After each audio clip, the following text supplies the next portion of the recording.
Hey there, nomads of lore. I'm Sean. And I'm Jonathan. And together we are Mead and Mischief, your home away from no That's right. home. And in this video, we are going to be reviewing Netflix South Korea's TV show, The Silent Sea.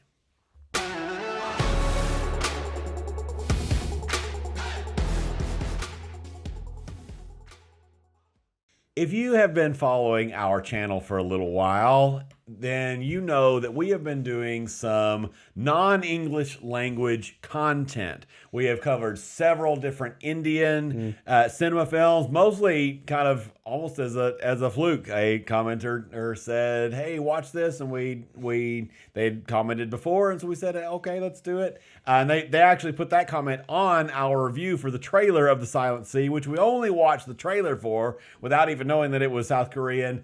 We only watched it because we were trying to think about, well, what content should we do? Well, what sci-fi and fantasy is coming out? Well, let's look through. Okay, here's this thing. There's a thing called Silent Sea. Let's do a reaction to it. We reacted to the trailer, and we were both like, "Oh, dang, This looks really good. It looks really good. Oh, interesting. It's South Korean, subtitled or dubbed or whatever else. We liked that other little, only very small known show. You know, that Squid Game, whatever that was. That nobody ever heard of. We enjoyed that show. Yeah. And so I thought, Nobody watched that, right? Yeah, nobody ever watched that one. So we thought, well, let's check it out. And so we did. Obviously, it's taken a day and a half or so for us to get there. We've got so many things, and we had all the Wheel of Time stuff to cover and everything else. But we did watch The Silent Sea. And spoiler alert for our video, we really enjoyed it. And so this is going to be our review of that show. We're going to do a brief kind of spoiler-free portion. Essentially, if you've not watched The Silent Sea, should you? And then we'll give a few spoiler thoughts at the end of talking about more details from the show, and then we will wrap up. So let's dive in. So generic spoiler-free thoughts. What do you think, and should they watch this show? It's definitely not for everyone. It's a little dark. It's not as dark as other things we've watched recently. Arcane. It's not as dark as emotionally impactful. Not as no. But there is some emotional impact for sure. For sure, There's a lot of stuff in this. It's atmospheric. It's got some mystery. It's got some gory blood kind of stuff and a little bit and different. Yeah, lots of different things. So it's not for everybody. Suspense. But yeah, suspense, kind of jumpy scenes for sure. If you don't like those, you might not like it. But if you don't like watching sub or dub stuff, if you're okay with kind of that alien-ish vibe, I feel like it's pretty similar. Not as dark, but kind of jumpy. Kind of got all that feel. If you like that kind of stuff, you'll probably like this. I loved the fact that we've got this almost seemed like it was just it was sci-fi, just a little bit in our future, and near future. And you didn't know whether, especially at the beginning, we don't know what the thing is, what's going on. Yeah, what's the mystery? Let me jump in here and say that I did like this show. Yeah, for sure. We already kind of spoiled that earlier. It was a very, very, very good show. There's a lot that goes on in the suspense portion of it in the beginning that I was a little bit questioning whether or not, because I didn't know what the mystery is, obviously, and the mystery gets solved at one point, and once that kind of, I was like, oh, I definitely am going to enjoy this. At least partially solved. But, well, yeah. So anyway, I definitely enjoyed it, though. There was the budget was obviously bigger than other things we've seen for a lot of these Indian films we've been watching was bigger than that. Yeah. But it was still really low for what I felt was accomplished. Yeah. The everything was very clean. I loved all of the visuals. Well, visuals and the costuming. Yeah. The costuming was just super clean. All the little intricacies they had, the little tablet things that they had, and the way the backpacks attached and the oxygen stuff. Everything made a lot of sense. It was purposeful. There was no extraneous stuff. I loved that. A lot of practical effects. Yeah, Yeah. yeah. What about you? How did you like it? I really did like it. There was a lot of good stuff. It's a little slow in some places, and then it speeds up in others. But that's kind of typical of this kind of This kind of semi-dark, atmospheric thriller mystery type genre. So it matched a lot of that. I liked some of there were some interesting things they did. We'll get more into it in the spoiler portion. Some of the way they resolve certain mysteries. There were a lot of times in this that the show reminded me of various things. Jonathan said aliens, and it's definitely got some of that. Some some of this you have to take our word for it, because it's not like the super action sci-fi horror-ish thing like Aliens is, but there's some things that are similar. Elements, several other elements, some of which I won't tell you in case you know these things, and it'll give you some spoilers. But yeah, there were all kinds of interesting, I don't know if influences, but similarities to other things. So the mystery Obviously, was cool. The Expanse too, a little bit. Not the overarching plot of The Expanse, but No, and certain pieces. the character development is not quite as much in this. Sure. There is some that's very heavy character development of some certain characters, but characters, there's one in less of particular. other. Yeah, so one or two. Yeah, that's honestly as far as anything that would be weaker in this show. Some of the side character development was less. There wasn't as many interesting characters, and all of that, which was fine. The main characters, one of them in particular, I really liked some of the development, and I'm curious to see, assuming they do a season 2, where they take some of these things. And it kind of leaves a lot open to direction and all of that. So it's a good show. If you like kind of darkish, atmospheric thriller sci-fi, you probably should check this one out. If you can do the whole subbed/dubbed thing, or both at the same time, or whatever else. I would recommend that if you're gonna do dubbed, you should also do subbed, because there's a lot of things that don't carry over in the dub. They try to make the words match the lips so that it's not as incongruous. Incongruous. But there's a lot to be left unsaid, and I'm sure the sub is not even that great. Yeah, but we've been told that like the Squid Game and other things, that the sub and the dub, neither one are actually all that great. We don't speak South Korean, or we don't speak Korean. And so we can't speak to that. Nope.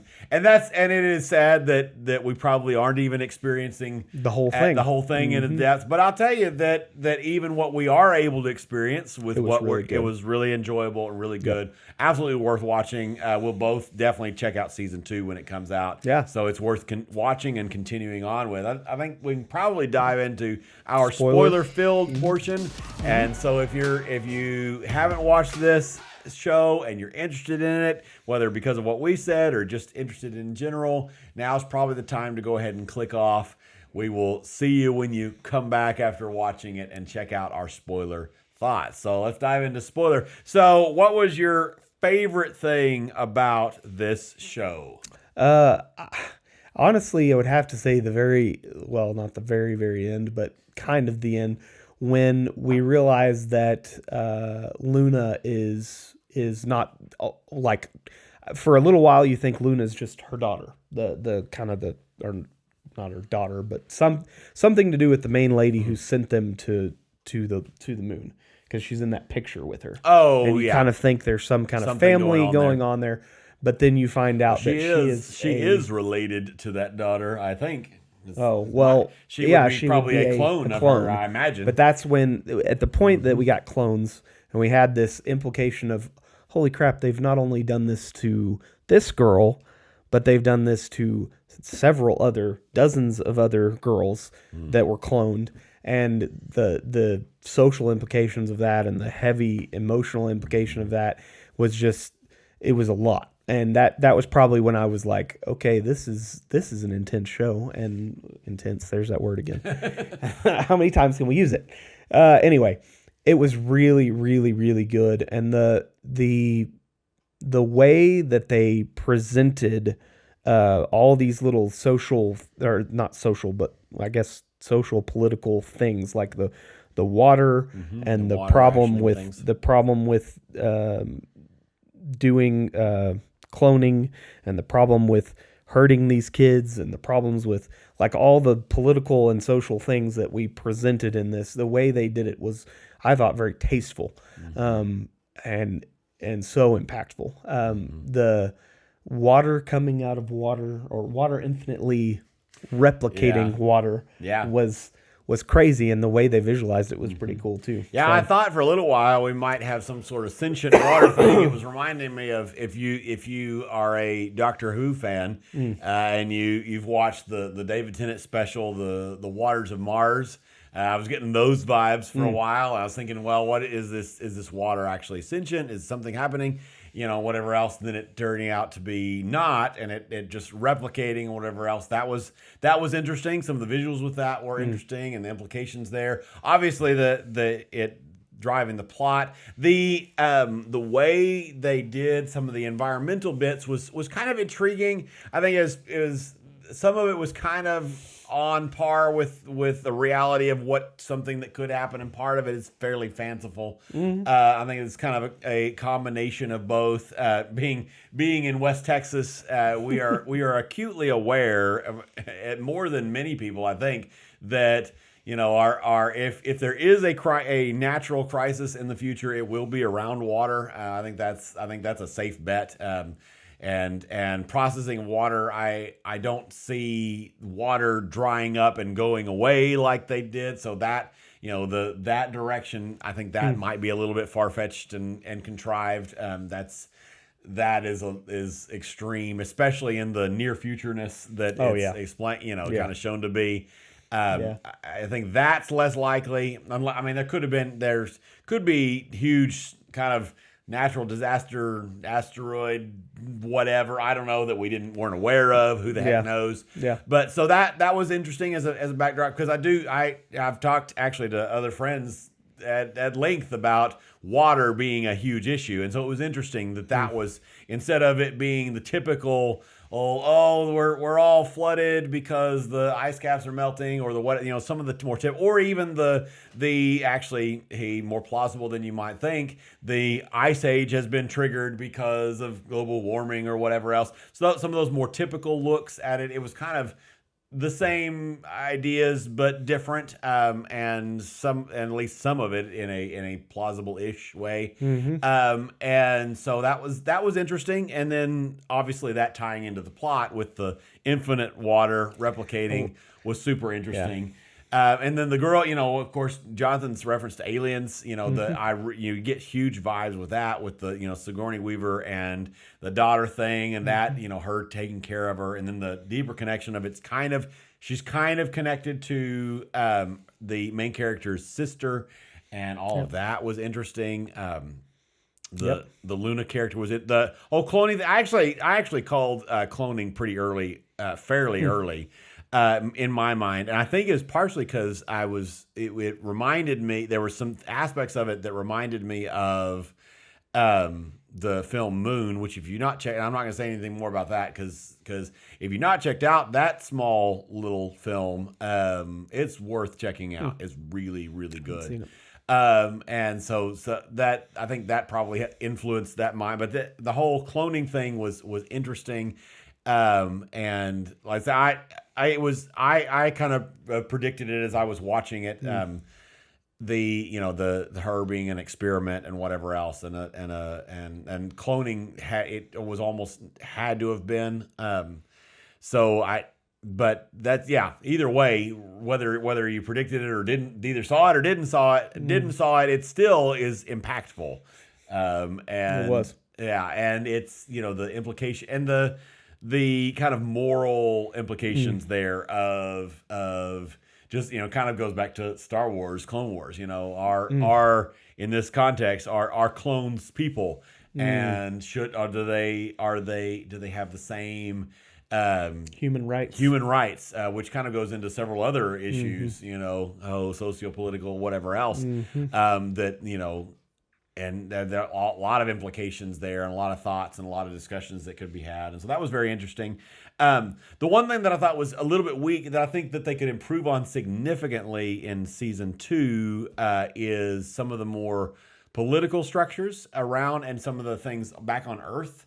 Actually, it's kind of funny. It reminded me of the ending of Squid Game, and actually kind of taking this thing, in this case, in the moon, and kind of the implications for the rest of the Earth and the connections and the different groups and factions. And so, yeah, it's interesting. That was one thing definitely that was lacking for me, was the other faction that was trying to get a hold of the water. Who were they? Why did they never show up? There were 2 that were planted on the team that we know of. I think in the future they could definitely play up that a lot, figure out what this other faction is, probably another government, I don't know, or something. But anyway, yeah, it was very interesting. Well, and where did the lunar water come from? And is that deep down alien, in the sea. or is that alien origin, or is that just some sort of weird? Or we kind of at this point sort of kind of assume a evolutionary structure to this world that they're presenting. And so is this just something that's naturally evolved and occurring, or is this alien origin? That's where I got the Expanse vibes. I know you haven't seen that, but the Detective Miller kind of looking at this alien origin. Where I'm almost finished what is the this? first book. What is this? What is this dot on the little scanner that's coming towards us? Is it alien? Is it human? Is it a new thing altogether? Anyway, if you haven't watched The Expanse, good one too. Definitely check that out. So, any more thoughts on the it's really good. I'm intrigued to see, again, a lot like the Squid Game, like where I could be done with season 1 and it was it had a good fine, whatever ending. else, but I'm curious. I think curious is the best word to see where, if anywhere, they take the story and is it whatever just else encapsulated, or is it going to have a is there future? more things going on, and so that's really good. But if you haven't checked it out at this point, then you've been spoiled a lot of things. But you should definitely check it out. And you should let us know if you think there's going to be a season 2. What are you excited to see in that season 2? See in the sea. That's right. The sea, the second sea, anyway. Sea 2. Sea dos. To shining sea. So anyway, if you liked this, if you enjoyed this show, definitely leave a comment down below. If you liked our take on it, for sure, like, comment, subscribe. Thanks for your support. Nomads, you guys are awesome. See you in the next one. Bye-bye.